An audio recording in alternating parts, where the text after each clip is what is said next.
नमस्कार। आज हम एक खास ग्रंथ विद्यावाणी के कुछ हिस्सों पर गहराई से बात करने वाले हैं। जी। ये गुरु विद्यावाचस्पति विद्यानंद के ज्ञान पर आधारित है और इसकी सबसे अच्छी बात है इसका प्रश्नोत्तर वाला तरीका, है ना? हाँ, बिल्कुल। सवाल जवाब से ना चीजें आसानी से समझ आती हैं। सही कहा। तो जीवन की जो रोज की उलझनें हैं उन पर सीधी रोशनी डालती है ये किताब। हमारा मकसद क्या है?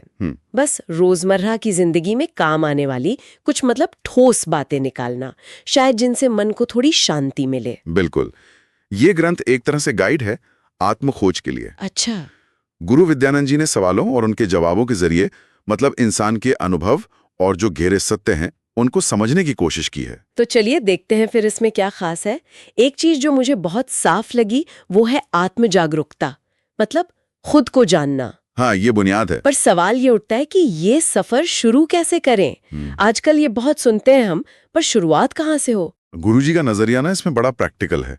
वो इसकी तुलना करते हैं एक बगीचे की देखभाल से। बगीचे से? कैसे? जैसे बगीचे को अगर अच्छा बनाना है तो मिट्टी, पानी, मौसम ये सब समझना पड़ता है ना। हाँ, बिल्कुल।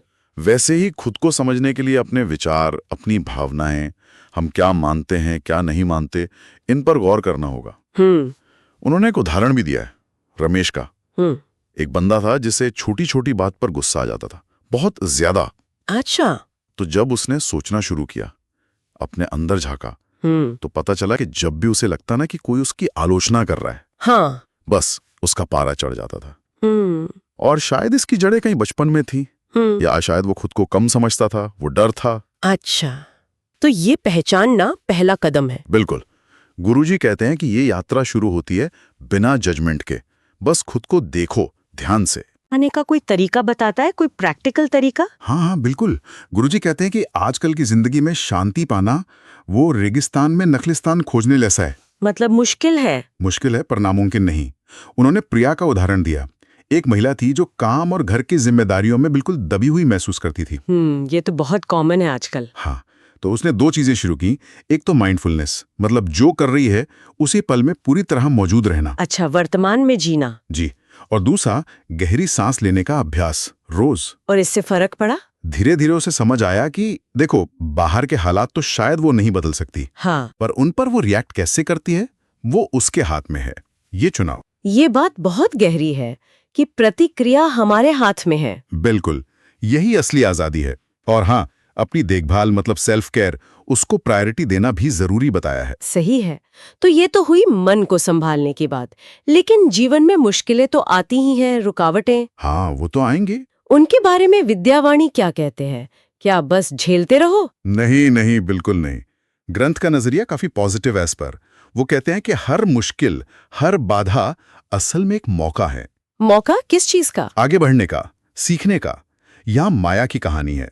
वो अपना बिजनेस शुरू करना चाहती थी। अच्छा। पर मुश्किलें बहुत थीं, पैसे की कमी, लोगों का साथ नहीं मिल रहा था, कई नाकामयाबियां मिली। पर गुरुजी के अनुसार माया ने इन मुश्किलों को सीढ़ी की तरह देखा, हर ठोकर से कुछ सीखा और मजबूत हुई। तो नजरिया बदलना है। बिल्कुल।